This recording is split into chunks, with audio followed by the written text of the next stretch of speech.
Dear students, इस video में हम एक महत्वपूर्ण क्वेश्चन नंबर 9 का अध्ययन करेंगे। तो देखें, सिद्ध कीजिए कि समुच्चय ए मझले ब्रैकेट में यक्स एलिमेंट है जेड का मतलब इंटीजर से अर्थात पूर्णांक से होता है। अब इसमें यक्स का मान 0 के बराबर या 0 से बड़ा और यक्स का मान 12 से बराबर चाहे 12 से कम है में दिए गए निम्नलिखित संबंधों आर में से प्रत्येक एक तुल्यता संबंध है। पहला ऑप्शन आर बराबर मझले ब्रैकेट में ए कामा बी इस प्रकार है कि मापांक में ए माइनस बी का मान 4 का एक गुणज है, अर्थात 4 की भाग उसमें लग जाती है। दूसरा ऑप्शन आर बराबर मझले ब्रैकेट में ए कामा बी इस प्रकार है कि ए बराबर बी है, अर्थात संबंध को परिभाषित किया गया है। दोनों ऑप्शनों में आर संबंध को हमें तुल्यता संबंध दर्शाना है। प्रत्येक दशा में एक से संबंधित अवयवों को भी ज्ञात करना है। आइए अब हम सॉल्यूशन की तरफ बढ़ें। तो देखिए, दिया इसमें समुच्चय ए बराबर मझले ब्रैकेट में एक्स एलिमेंट है जेड का और एक्स का मान 0 के बराबर या 0 से बड़ा, उसी प्रकार एक्स का मान है इसमें 12 के बराबर या 12 से छोटा। तो हम सेट ए का अवयव अगर लेंगे तो ए बराबर, चूंकि एक्स का मान 0 के बराबर लेना है और एक्स का मान 12 के बराबर लेना है, तो हमें मिलेगा इसमें 0 1 2 3 4 5 6 7 8 9 10 11 12। अब फर्स्ट ऑप्शन के लिए हम आर बराबर मझले ब्रैकेट और छोटे कोष्ठक में ए कम बी इस प्रकार है कि मापांक में ए माइनस बी का मान 4 का एक गुणज है। तो हमें सिद्ध करना है कि आर तुल्यता संबंध है। तुल्यता होने के लिए आर को स्वतुल्य, सममित और संक्रमक तीनों होना चाहिए। तो देखिए, स्वतुल्य के लिए हम चूंकि जानते हैं कि ए का ए एलिमेंट है आर का, ए का संबंध अगर ए से है सभी ए कैपिटल ए में बिलोंग करना चाहिए। तो ए का ए एलिमेंट है आर का, तो मापांक में रखने पर तो ए माइनस ए अर्थात 0 प्राप्त होगा। 0 चूंकि 4 का एक गुणज है। अब इसी प्रकार अगर और उदाहरण लें, यानी 1, 1 अगर एलिमेंट है आर का, तो मापांक में 1 - 1 अर्थात 0 होगा और 0 4 का एक गुणज है। तो इसलिए हम कह सकते हैं आर एक स्वतुल्य संबंध है। सममित के लिए हम जानते हैं कि ए कामा बी एलिमेंट है आर का और b comma a element R का प्राप्त हो जाए, तब हम कहेंगे कि आर संबंध सममित है।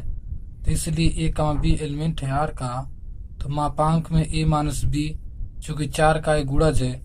अब बी कामा ए को चेक किया जाए तो इसमें से माइनस कॉमन करे तो बी माइनस ए अर्थात बी माइनस ए होगा जो कि 4 का एक गुणज है।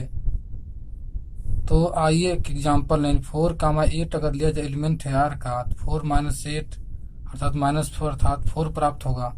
4 से भाज्य अर्थात 4 का एक गुणज है।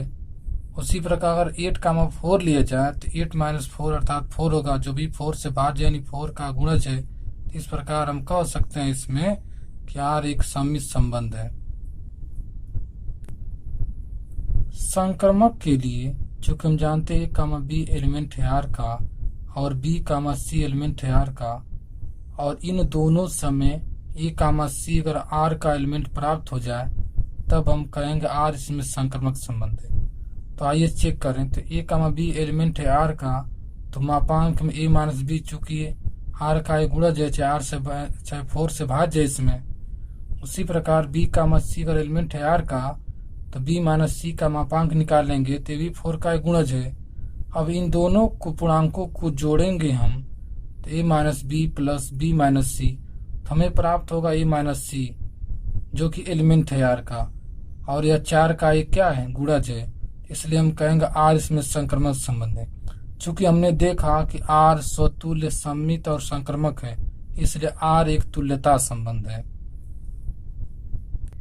अब हमें एक से संबंधित अवयवों को निकालना है, तो इसके लिए हम आइए अगर हम आर का संबंध बनाया जाए तो देखिए आर में जो अवयव प्राप्त होंगे वो 0,4, 0,8, 0,12, 0,0, 1,1, 1,5, 1,9, 2,2, 2,6 ऐसे ही लिया जाएगा अवयव। यह क्रमित युग्म कहाँ से प्राप्त हो रहे हैं, तो आप जानते हैं इसमें कि मापांक में a माइनस बी का जो मान आएगा वो 4 का एक गुणज होना चाहिए।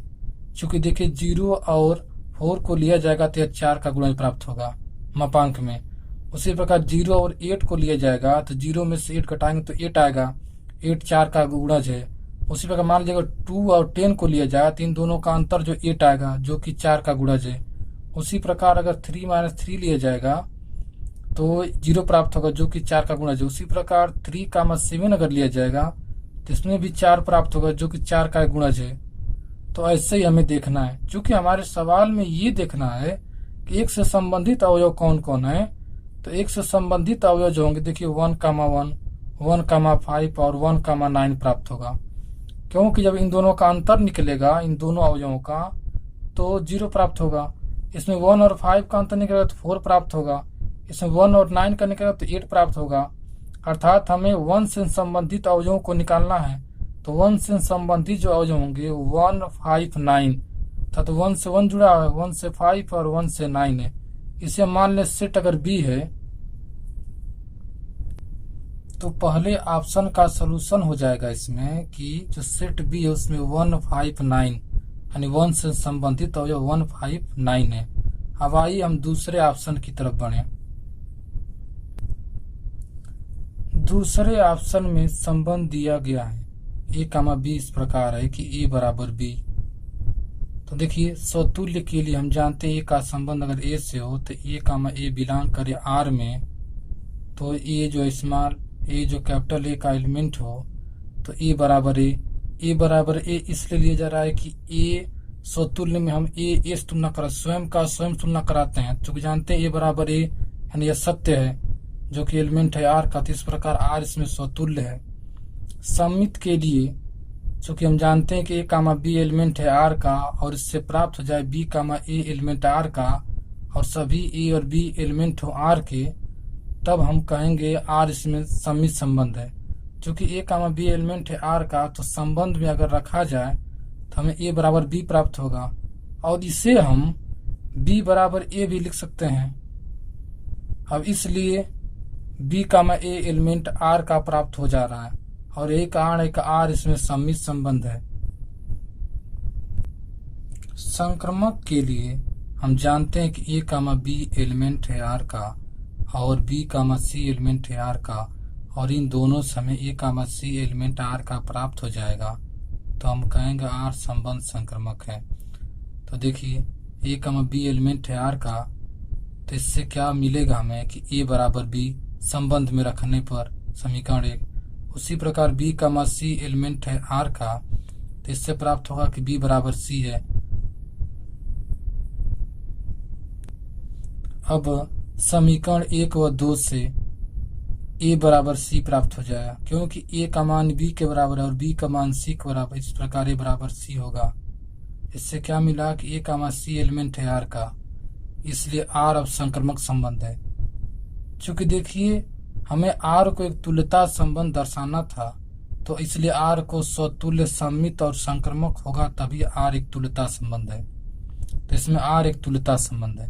अब इसमें एक और ऑप्शन था कि प्रत्येक दशा में एक संबंधित अवयव को निकालना है, तो सेकंड ऑप्शन में एक से संबंधित अवयव जो है इस संबंध को संतुष्ट करने वाला वो a1 ही है, क्योंकि 1 1 के बराबर होता है, 1 2 के बराबर नहीं होता, चाहे 1 किसी और के बराबर नहीं होगा, 1 1 ही के बराबर हो। तो मान सकते हैं इसमें कोई सेट मान लिया जाए C, जिसमें अवयव बस केवल 1 होगा, इसमें होगा एक से संबंधित जो अवयव होगा वह बस केवल 1 होगा।